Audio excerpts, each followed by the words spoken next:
There are only two things that matter with a VPN. Does the VPN use open source software that users can verify is not logging their internet activity?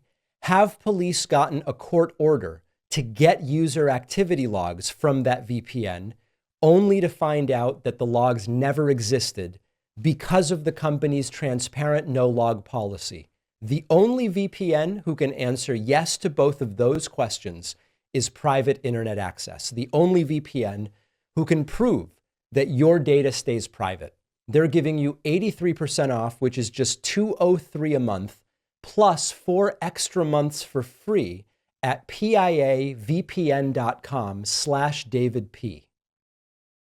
Welcome everybody to the final David Pakman show of 2024. The end of the year is really serving up a MAGA civil war, which I believe is clear is going to play a major role in the first 100 days of the Trump administration. And it's really going to play a major role in those first 100 days, no matter what happens. And what I mean by that is, if indeed the Musk technocrat coalition, which has reached Trump and seized control to a degree of Trumpism, if it remains simpatico with Trump, it's going to wield major power and to a degree direct the first 100 days of Trump's presidency.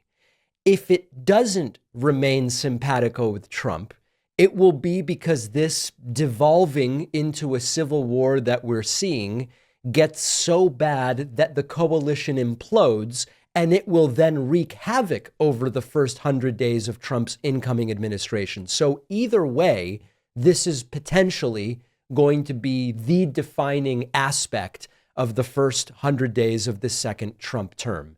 And one of the things that's happening right now is that tensions are running really, really high. They're running high specifically because MAGA is now asking itself, which side is Trump on? Is Trump on the side of the pseudo-populist right?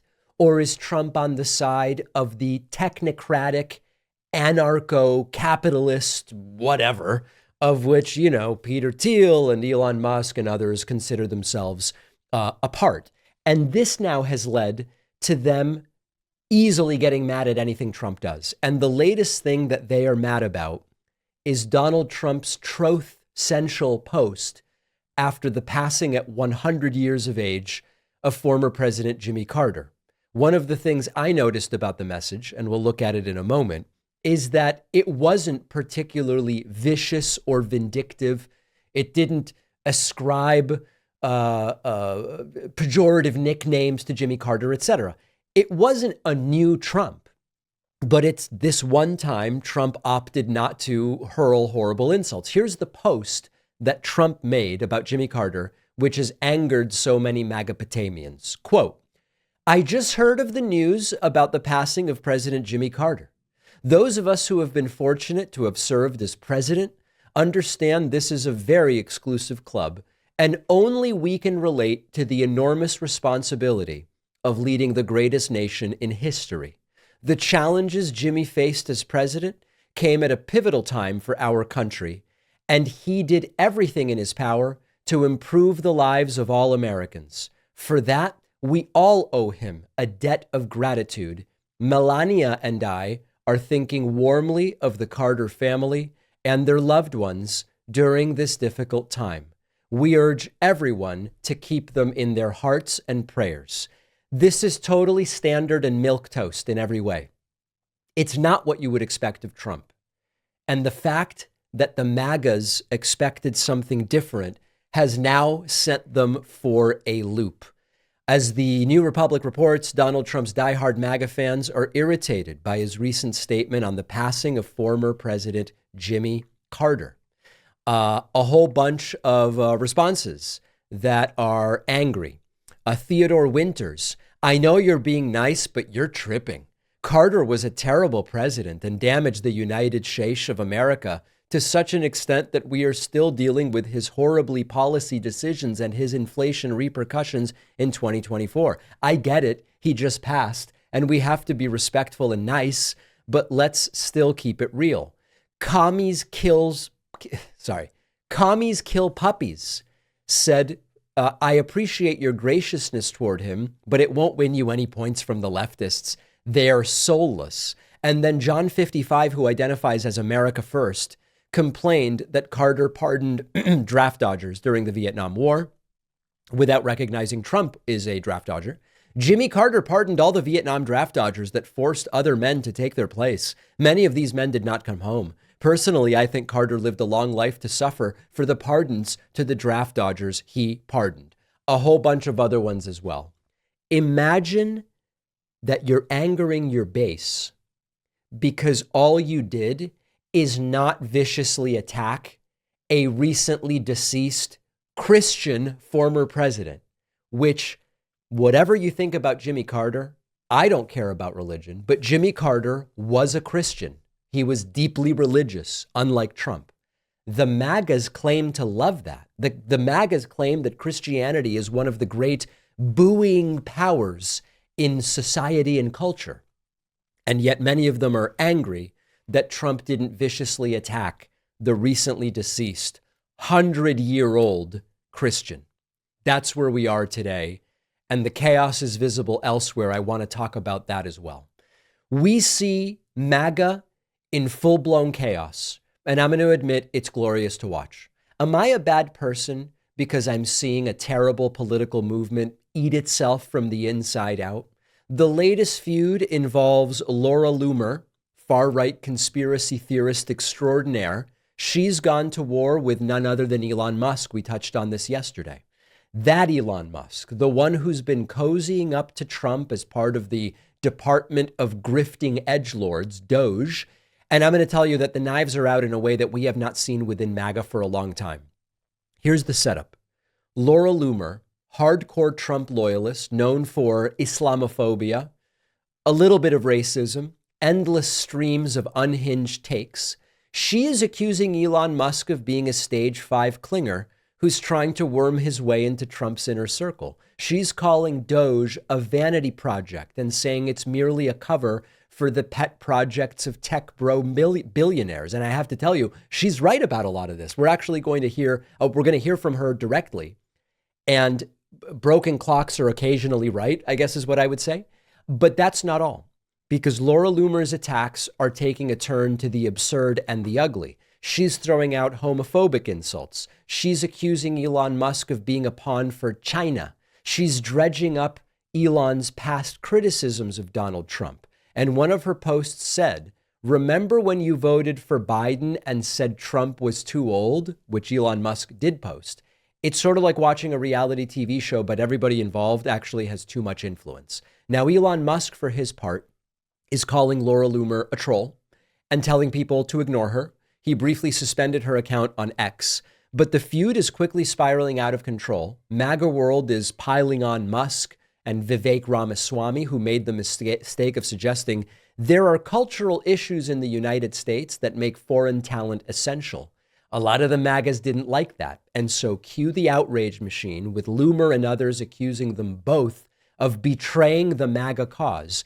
And the kicker is that Loomer is not just going after Musk and Vivek. She's hinting that Trump himself is ultimately going to turn on Musk, saying the divorce is coming. And I think she's completely right. As disgusting a person as she is, I believe she is right. Think about the irony. This is the same MAGA crowd that spent years championing billionaires as the saviors of America. And now they're eating their own because Musk isn't towing the ultra-nationalist anti-immigration line hard enough. I think Musk is also correct. I mean, what's funny is the people that are occasionally getting something right are being attacked for it. Musk is correct that if the United States wants to remain competitive, because of he's not saying why, but I'm saying because of the educational crisis, the cultural crisis, the pseudo and anti-intellectualism and all this stuff, other countries are eating our lunch when it comes to highly talented software engineers and others. And Musk is correct that for a number of different reasons, the US needs to import talent in order to remain competitive. He's right about that. He's being crushed for it. Now, Laura Loomer is also correct that as a general perspective, ceding power to technocratic billionaires is not going to be good for the average person that Trump claims to want to support. She's right about that. She's getting crushed for that. Every clock, it's like if you look at a wall of broken clocks, and when they are occasionally correct, you go, it's still wrong, even though they might actually be right. So that the bigger story is the real-time fracturing of MAGA. And these factions are so extreme. Even Elon Musk, who is no progressive, is not far right enough. Loomer represents the hardcore xenophobic wing of MAGA, and any deviation is seen as a betrayal. So Musk is a traitor, and Ramaswamy, as Trump used to call him, is a traitor. And they want the tech-friendly, globalist, technocratic approach, and it's not sitting well with some people in the base. So what happens next? If the feud escalates, Trump is going to have to choose sides. Does he stick with Elon and the Silicon Valley billionaires who are bankrolling his policies? And we'll talk later about the impact of billionaires on this campaign and this forthcoming administration. Or does Trump double down on the Loomer faction with its conspiratorial nonsense and abandon Elon? The only thing that's for sure is that these cracks are deepening quickly as we approach the inauguration of Donald Trump. They've thrived on division for years, but it was division either with so-called rhinos relegated to the margins of the Republican Party or with the left. And that's a much more politically safe for them sort of battle. The intra-MAGA inward energy of destruction is sort of a real grab your popcorn moment.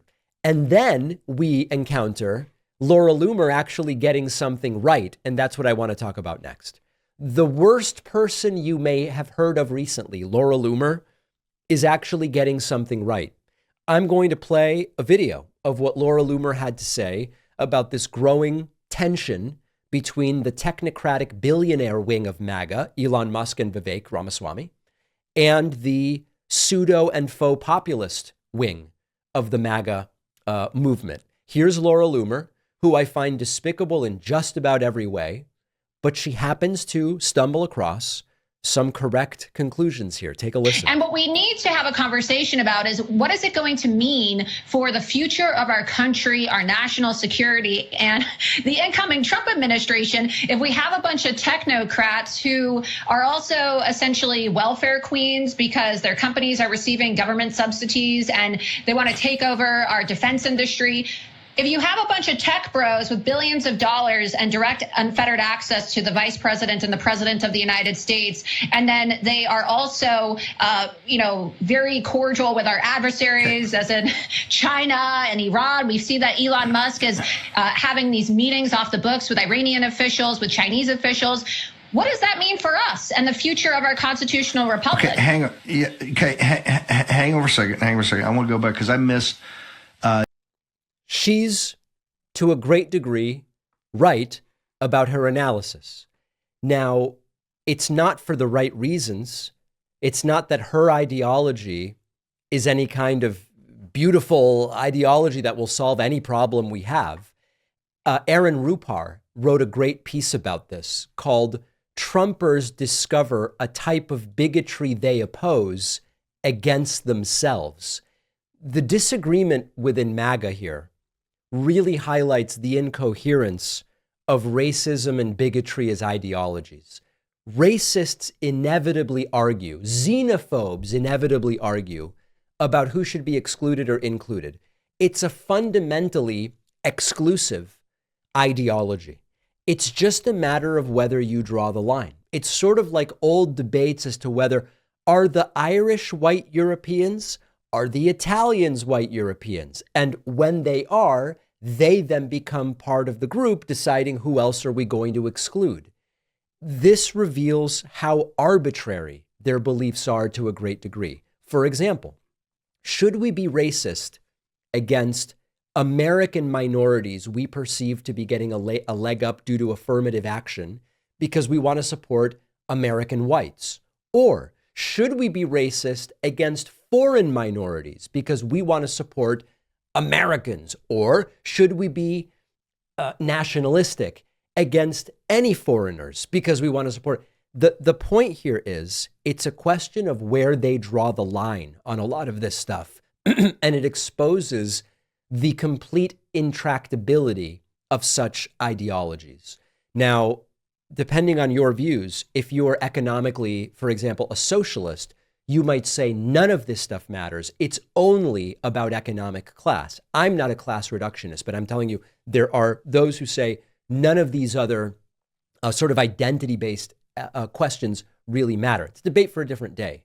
But the point here is that there is a disagreement now among those whose ideology is one of who's in and who's out as to who gets to be on which side of that line. And it seems to be destined to implode. Tomorrow, January 1st, we will be doing a one-day membership special to kick off 2025. If you'd like to be notified about it, email info@davidpakman.com. Say, hey, please let me know about that special tomorrow. We'll add you to the list and let you know. Quick break and back after this. So many different VPNs reach out to me wanting to advertise on the show, and I always turn them down because most of them do not pass the sniff test. Most VPNs are all owned by the same big mysterious company. They log your internet activity so they can sell it or give it to law enforcement. And these VPNs are just out to make a buck without really protecting your privacy. The only VPN I trust enough to have as a sponsor is Private Internet Access. Our sponsor, Private Internet Access, is the only VPN who has proven multiple times in legal proceedings they don't keep logs of your activity. The judge ordered that PIA show user activity history. Each time they demonstrated they don't have the records. That no log policy is also independently audited by Deloitte. And PIA is also open source.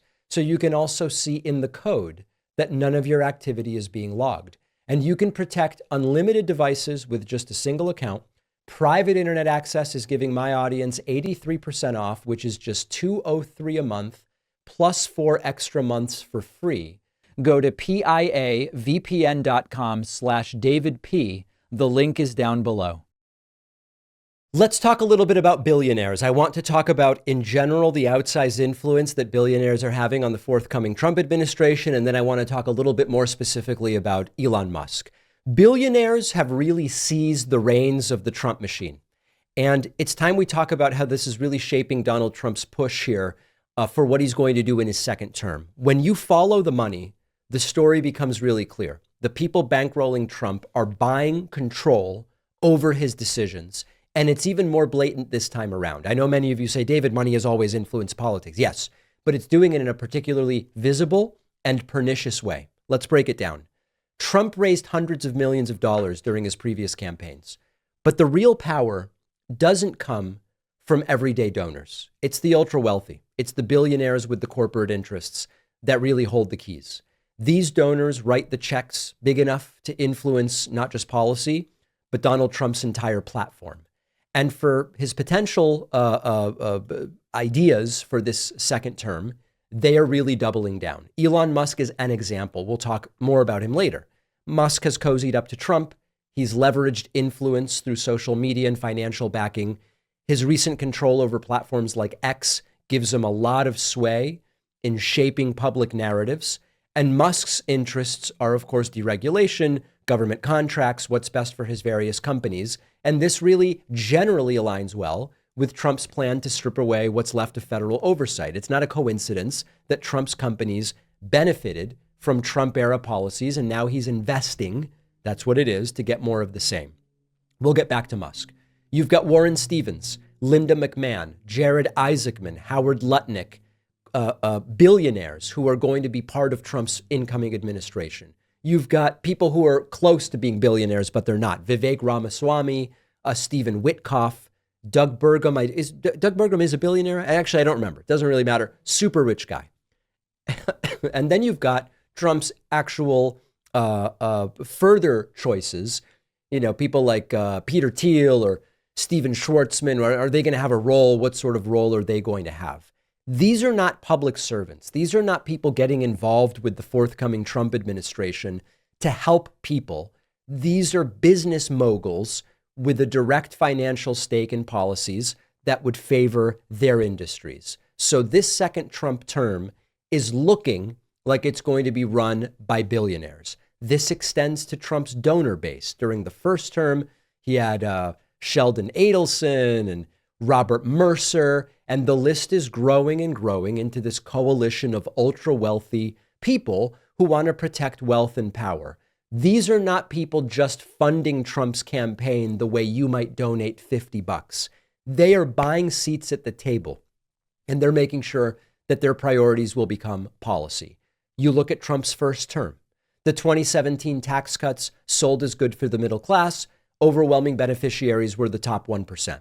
And you also have to consider foreign billionaires. Trump's relationship with Saudi Arabia did not come out of nowhere. You follow the money, you'll find billions in arms deals and business interests connecting Trump's inner circle to Saudi cash. Of course, Jared Kushner being one of the primary examples. Right now, Trump's out of office, although he'll be back soon. But the billionaires knew we got to pour money in and then we're going to get goodies. So as we talk about specific people, we'll talk about Musk in a bit. It's important to mention that this is not only about Donald Trump. Part of this is about the system. And Bernie Sanders has talked about this quite a bit.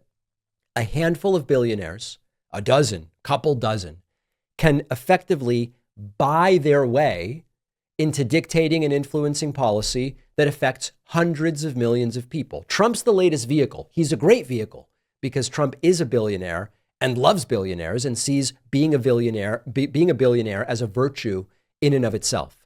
Will the voters allow it to continue? Well, we'll see. So the next time you hear Trump talking about fighting for the people, just remember that the money behind the words is the money of these billionaires who at an unprecedented rate are going to be involved in his campaign. In his administration. Now I want to focus in specifically on the dangers of what's going on with Elon Musk. It's becoming clear that Donald Trump's most dangerous ally might turn on him before he knows it. Now, I'm talking, of course, of a name I know you're sick of hearing of by now, and that name is Elon Musk. If you make your bed, you have to lie in it. Now, of course, Trump, I think, has his bed made by someone else, but the metaphor may not apply. I think you get the point that I'm making here. I hope that we don't have to talk about Elon Musk very much in 2025. But today, we do find ourselves in a situation where we have to ask what happens when billionaires decide that Trump is more trouble than he's worth. Trump's entire career, business and politics, has depended on support from the ultra wealthy. He's always needed their money, their influence, their platforms to survive. But the catch is that these aren't really loyal people. These are opportunists. And one of the most dangerous opportunists around Trump right now is Elon Musk, who, by all accounts, by all predictions, at some point is going to ditch Trump. Let's talk about why Trump is so beholden to these rich guys and why this Musk relationship could blow up. Trump's brand from the start has been about projecting power and wealth. Much of that image is built on his reliance on actual billionaires, other billionaires. During his first term, the billionaires I mentioned earlier, Sheldon Adelson and others, funneled millions into Donald Trump's campaign in exchange for policies they liked, tax cuts, deregulation, trade deals, whatever. And Trump juiced this up on steroids in his 24 campaign. He still needs the ultra wealthy to fund what he's doing, the rallies, amplify the message, dump money in. But the difference here is that billionaires only stick around as long as they are getting what they want. And if they decide that Donald Trump's chaos outweighs the usefulness, they will move on. And if Trump decides that they're getting too much attention rather than just giving him the money and shutting up, he will push them out, which gets us to Elon Musk. Musk has played both sides for years, but the relationship with Trump is kind of tricky because on the one hand, Musk loved Trump's deregulation during the first term.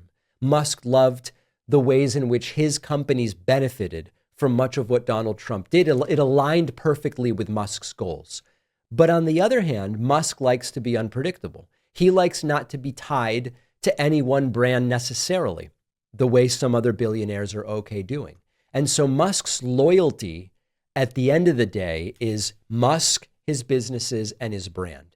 And the recent behavior is showing cracks in the relationship. Now, fortunately for Musk, Trump ultimately sided with Musk on a couple of key issues, including for now, the H-1B visas. But there is a growing criticism here and reporting from behind the scenes that Trump is increasingly annoyed with Musk and that Musk is closer and closer to overstaying his welcome at Mar-a-Lago. And one of the potential risks here is that Musk controls a platform that, while it's of diminished importance in the real world, X, formerly known as Twitter, in MAGA world is still really, really important. Imagine that Musk ends up deprioritizing pro-Trump content on X. Musk has already been accused of tweaking the algorithm in favor of his own tweets. If the rift starts with Trump and Musk says deprioritize Trump stuff, deprioritize the MAGA stuff, you could very quickly see this implode in spectacular fashion. If Musk decides Trump is actually bad for business, he could start amplifying alternatives, Ron DeSanctimonious or independent voices. The point is that Musk has a power here to level the playing field that people don't usually have when they're dealing with Donald Trump. And Musk has shown that he's willing to do whatever benefits him. The reason Trump can't afford to lose Musk right now is that, unlike other billionaires that are operating only behind the scenes, Musk is out in the open. He's a donor, but he's also a cultural force. His decisions about what gets amplified or buried on X could really affect Donald Trump's reception within MAGA world. And Trump seems to know it. He hasn't criticized Musk yet. He hasn't even done it when Musk takes subtle jabs at him, because Trump seems to know he can't afford to alienate someone who controls such a massive piece of the communication pipeline. Musk does not need Donald Trump. And so there's a rare asymmetry here that is not typically present in a lot of these Trump billionaire relationships. If Musk pulls back the support, it doesn't really hurt Musk, but it could very much hurt Trump. Trump's entire political career has been built on his connections to the ultra wealthy, but those connections have never been as fragile as the one to Musk is. Musk doesn't really do loyalty. He does self-interest. What's good for me? And in particular, Musk is a wild card, because if he decides Trump's no longer good for business, he could bail, and it won't just hurt Donald Trump's ego. It could really tank his administration's ability to get things done and convince even his base that he's doing the right thing. So we're going to watch this super closely. I hope that in 2025, we talk a lot less about Elon Musk. Let's hope it implodes and then he goes away. I'm unsure the direction that that's going to go. Don't forget that the best way to support the David Pakman Show is by becoming a member, which gives you access to the daily bonus show, the regular show with no commercials. You also get access to our entire archive of every episode dating back a really long time, and plenty of other awesome membership perks. Go to joinpakman.com, joinpakman.com. You know, one of the big changes we made in 2024 is that we stopped accepting live phone calls on every week's Friday show. And there were a couple reasons for this. It wasn't a particularly liked segment among many in the audience. And if I'm honest, the vast majority of the calls were of relatively low quality. People who did not have anything to ask, or were completely unprepared, or had a microphone that wasn't working. So we relegated it to the dustbin of history, okay? Like Ron DeSantis would say. However, the people who like the segment said, what about on special occasions, David? And I can think of no more special occasion than sending off 2024 into the dustbin of history. And so today, on the final show of the year, we're going to hear from a few people in the audience. I think it's only fair to allow the viewers to have some say. And you know what? If you don't want it, these are the last 20 minutes of the year of programming. You can tune out and we'll start fresh with the new content in the new year. So let's talk to some of these folks. Why don't we go to Miles from Colorado? Miles, let's see whether I'm making a huge mistake here. What's on your mind? Hi, can you hear me, David? Yes, I can. Also, I'm not sure if you remember me, but we have spoken a few times. I don't offhand, but I'd love to hear what's on your mind today.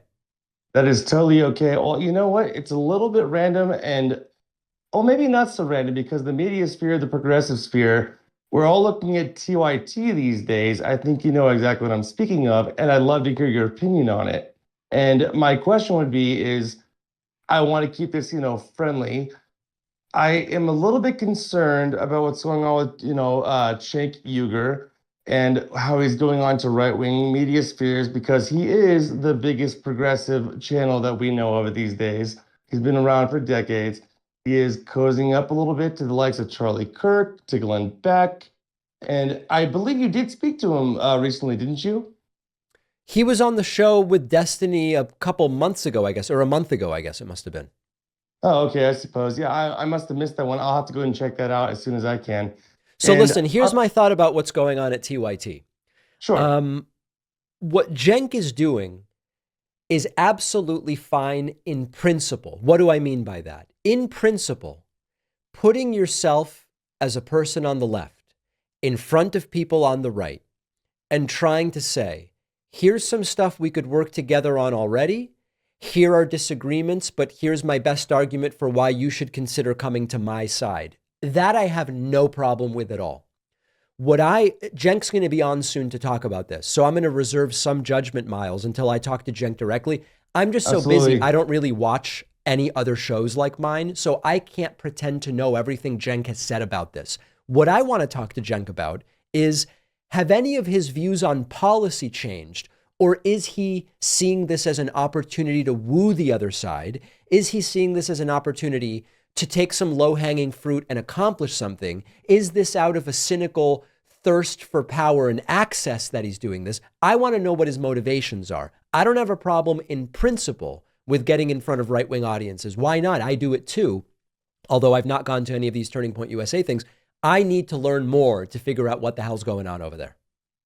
Sure, and I understand that. I mean, because you're a very busy man. I myself have the time to take the videos as they are, see what he has to say. I mean, I watched him, and Francesca Fiorentini and their debate that they had with Cenk Uygur, and I think that she really did the best job. I mean, as far as I want to say calling him out, but having a very good faith conversation. I didn't see that. I didn't see that. No, that's fine. I mean, I'm just mentioning that. This is something you can check out on your own free time, and maybe bring up to him maybe a little bit when you have that conversation soon here. I think the reason I'm asking this is because I think a lot of people are talking about this in the progressive sphere these days, and I think that it's something that a lot of us are curious to see your observation on.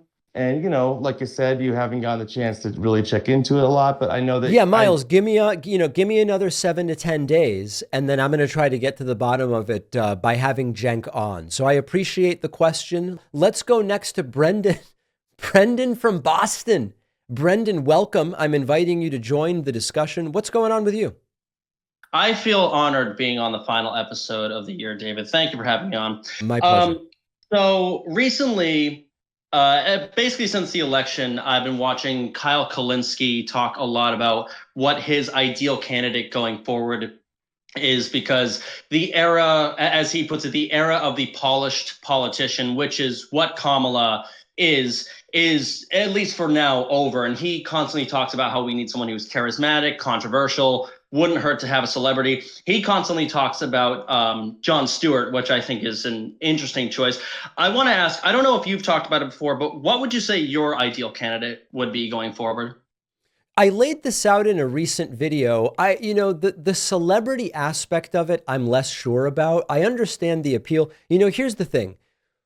Just the first step is recognizing what are we doing incorrectly. The next step is not assuming that what our adversaries do would necessarily work for us. So am I with those who say we've been doing something very wrong here? The answer is absolutely. Is my assumption that doing what the right has done will work for us? I don't know. I mean, I'll give you an example. I don't know that running a left-wing billionaire is the answer to the right twice electing this right-wing billionaire, as an example. Why? Well, because our values are different. What we value is completely different. The celebrity question is an interesting one. I think it just depends on who we're talking about. I'm taking your word that Kyle said that Jon Stewart would be an interesting candidate. I don't know that he said that, but let's assume he did. I think what's interesting about that is that he has the approach constitutionally that I think you need to deal with a lot of these folks. But here's the thing. Sometimes you take somebody who in an informal setting is very good, you put them in a formal setting, now I'm officially a campaign, and very quickly the advisors and the focus group people and everybody runs in, and they turn that person into a sort of shadow of their former selves, and they become just like what we're trying to get away from. I'm not saying that would happen with Jon Stewart. I'm just saying that's why you've got to be careful when you say this celebrity or that rich person or whatever. But I think Jon Stewart is certainly an interesting choice, and it's not someone I would dismiss out of hand.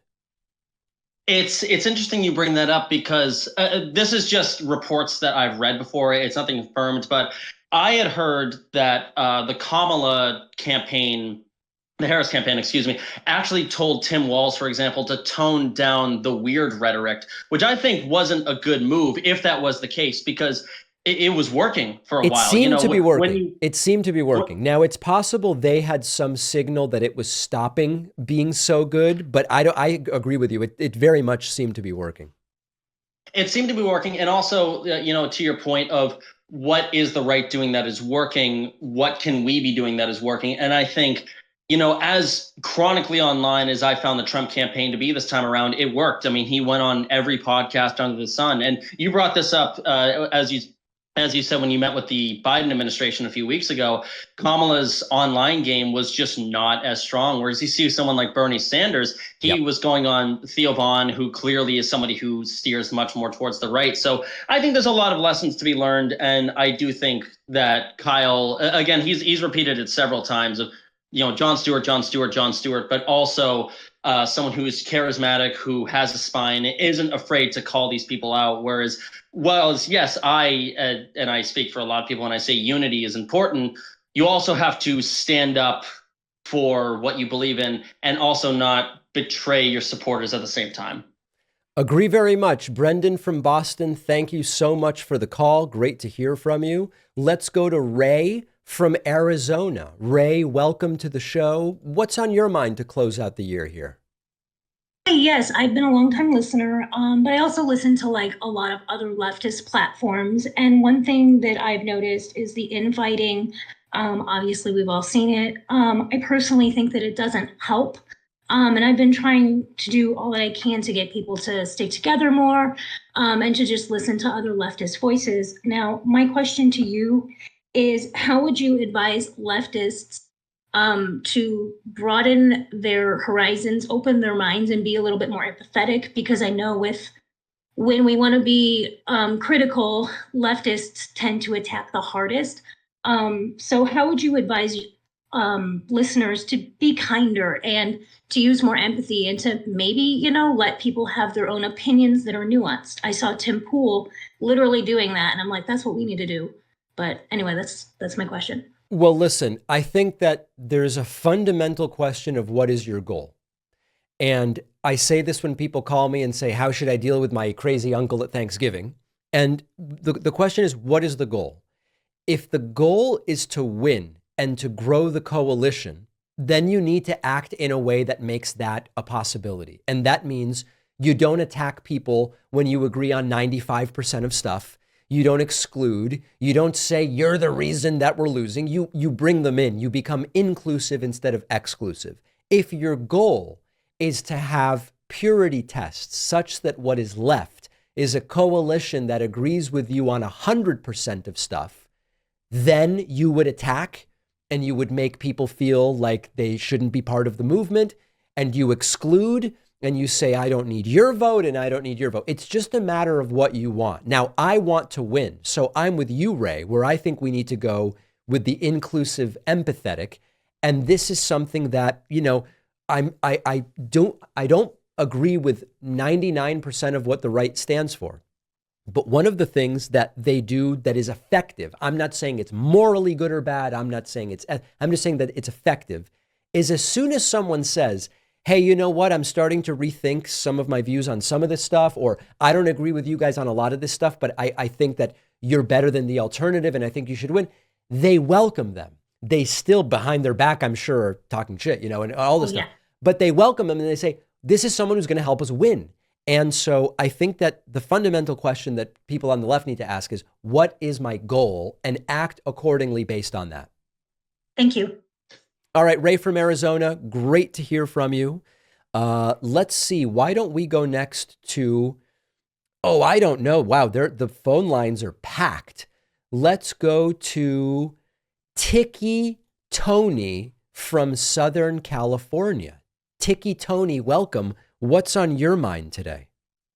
Hi, Pacman. Happy holidays. Happy New Year to everybody. I was thinking, watching the dumpster fire of whatever's going on the social medias this week just leads me to believe that we're walking into a dumpster fire. We're watching the train go off the cliff and it's on fire and everything.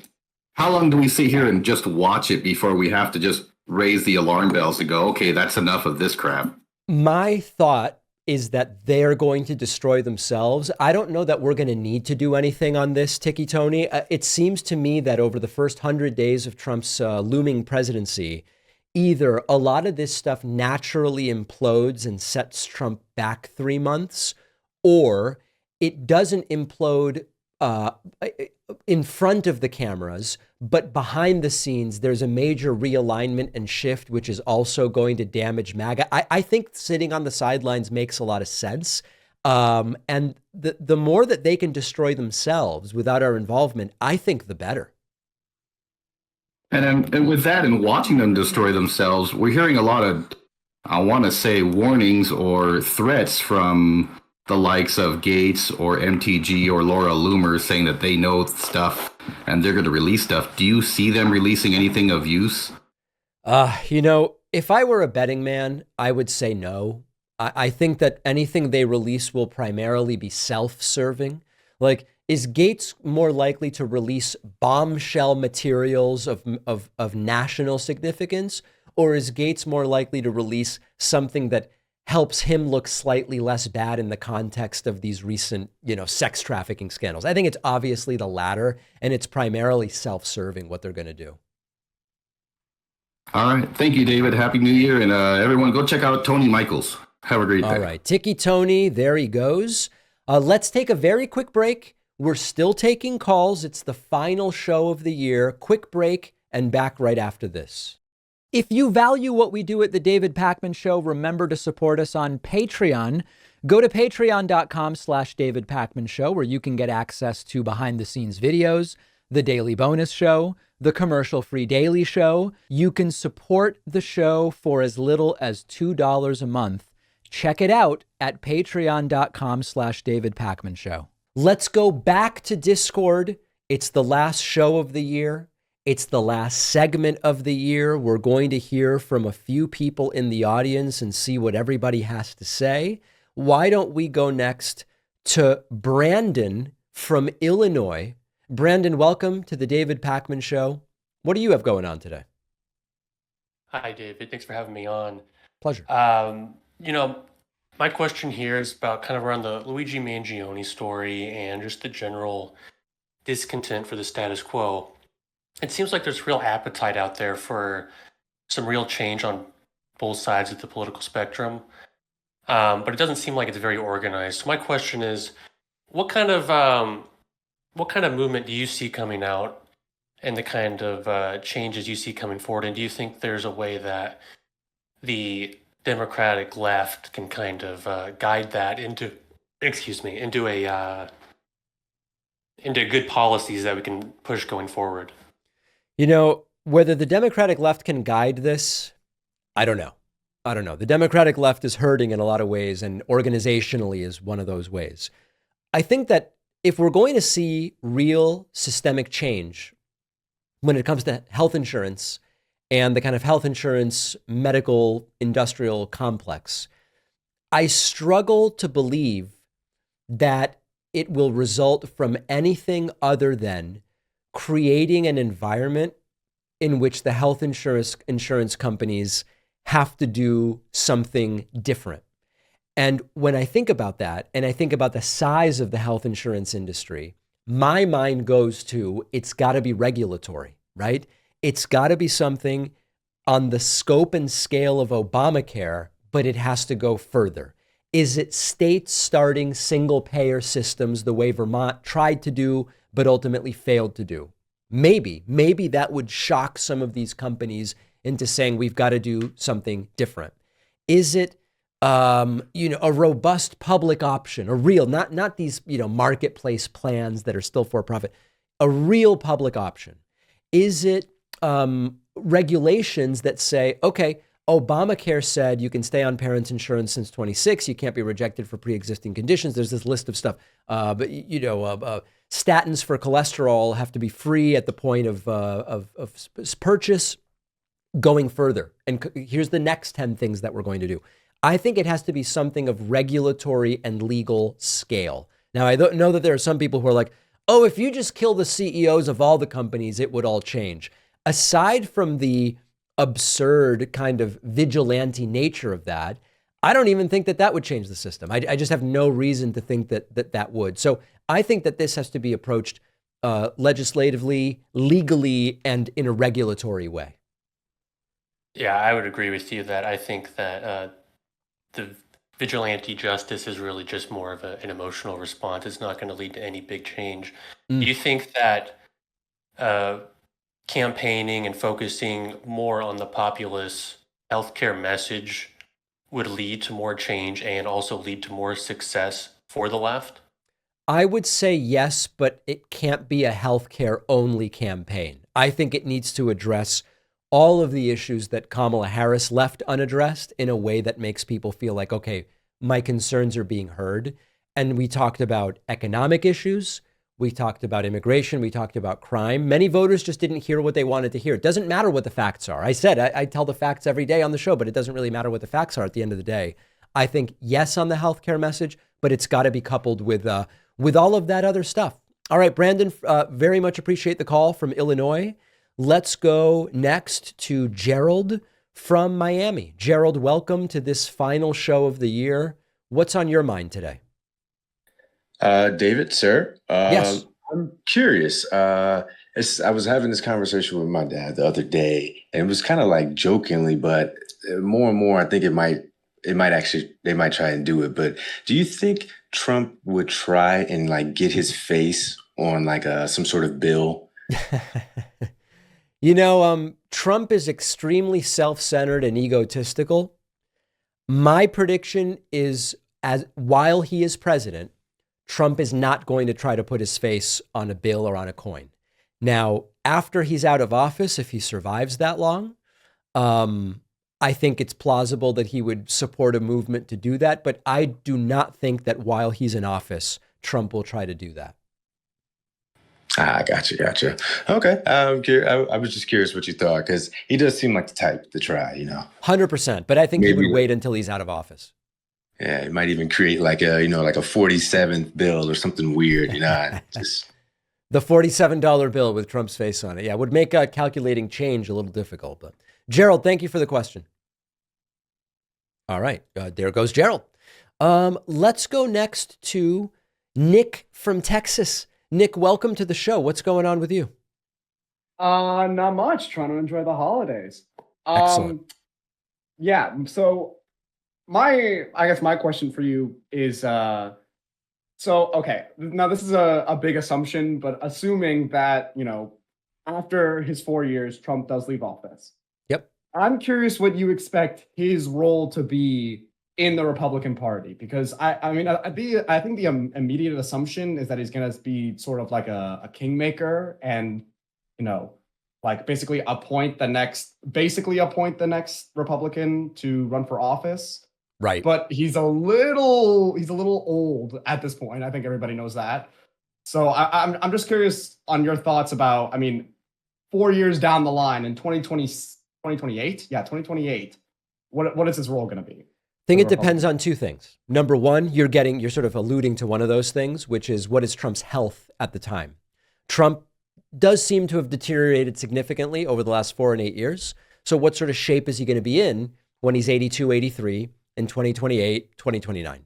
Secondly, does he leave seemingly successfully based on what Republicans see of this forthcoming second term? Or is the second term an obvious, humiliating fiasco? that's really going to determine Trump's power at the end of his forthcoming term and beyond that. Now, there are rumors that this entire thing is to set up J.D. Vance to run for president in 2028 with Don Jr. as his running mate.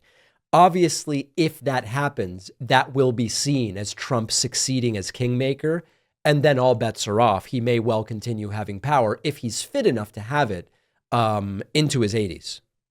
Right.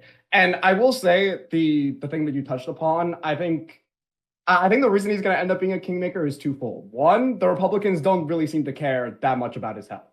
No. I think we've seen that. Yeah. And then the second thing as well is that, okay, obviously if he has a disaster of a, second term, then okay, yeah, then this is all a moot point. But currently he has the Supreme Court under Republican control, the House and the Senate for this upcoming session. I really fail to see how, maybe I'll be surprised. The Republicans tend to do surprising things, but I just fail to see how, what could even remotely stop them. Here's what you're forgetting. Nick. That is all true for the next 2 years. But Republicans historically should do pretty poorly in 2026. And if the second half of Trump's term doesn't include control of the House and Senate and achievements slow to a crawl, and he takes some political losses, things could look very different in 2028 than in 2026. That's what I would keep in mind. Okay. Maybe I'm, glass half full, glass half empty, I guess. Yeah.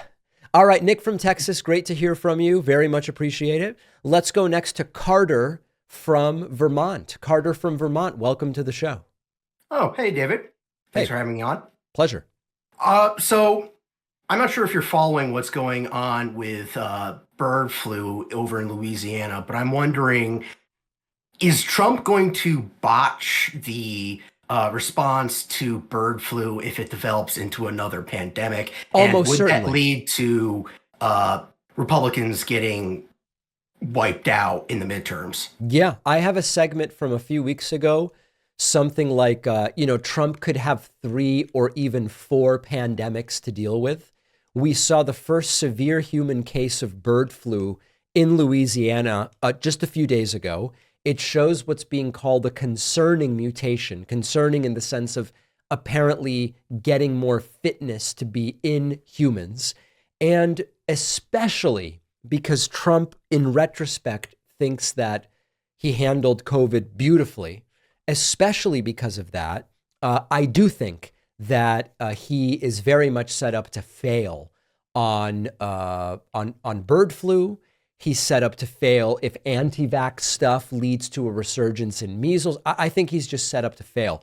My hope for humanity is Trump doesn't end up in the position of having to deal with that, because the consequences could be disastrous.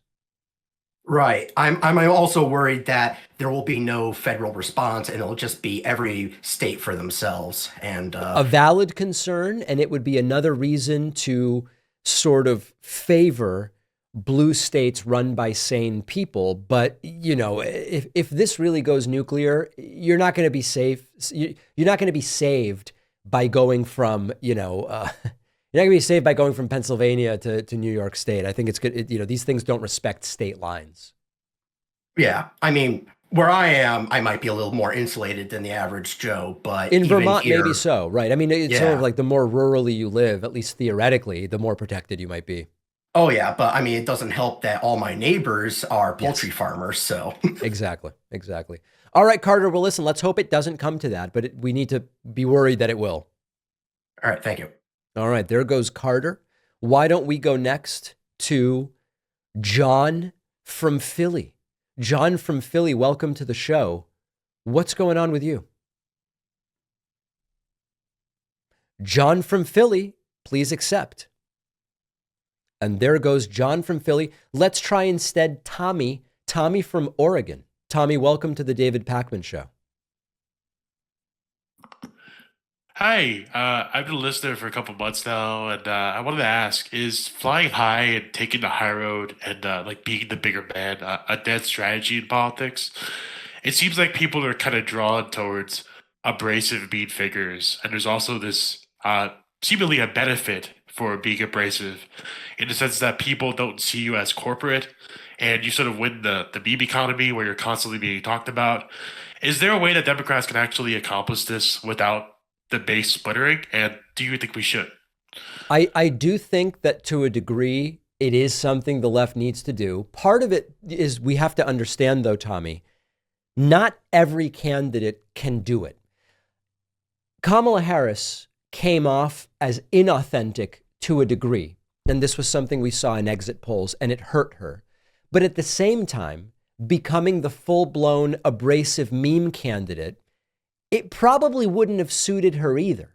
And so I think the reason it works with Trump, when Trump says, I'm here for the average person, we all know that that's not genuine. He, was born as a rich guy in Queens and Manhattan and grew up basically trying to stay isolated from the people he now claims to champion.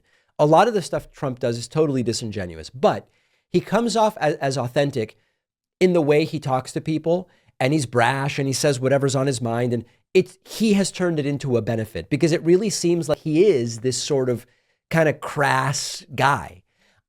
It has to be authentic for the person doing it. I don't think you can take, think of some candidate with like a goody two shoes type image. And if all of a sudden they become the brash and whatever, I think that comes off as inauthentic as well. So I do think there needs to be a different sort of candidate for whom that sort of communication maybe is genuinely authentic, but I don't think you can force it onto any candidate just because you decide it's what we need, the meme candidate or whatever.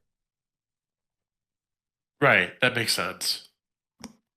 All right, Tommy from Oregon, thank you so much for the call. Let's go to Braden from Nebraska. Braden, welcome to the show. Please unmute yourself. Braden, you're on the air, but you're muted. Hey, hello. Hello. I'm on here. Sorry. Hey, David. What's going on? We are rumored to receive another negative job growth revision for 2023. That's around 500,000 jobs lost. This is in addition to a negative 800,000 from the last quarter's revisions. Full-time jobs for 2023 is also flat for growth. My question is that enough negative job number revisions for 2023 for us to say the economy is negative under Biden, or do we need more evidence for that to be the case?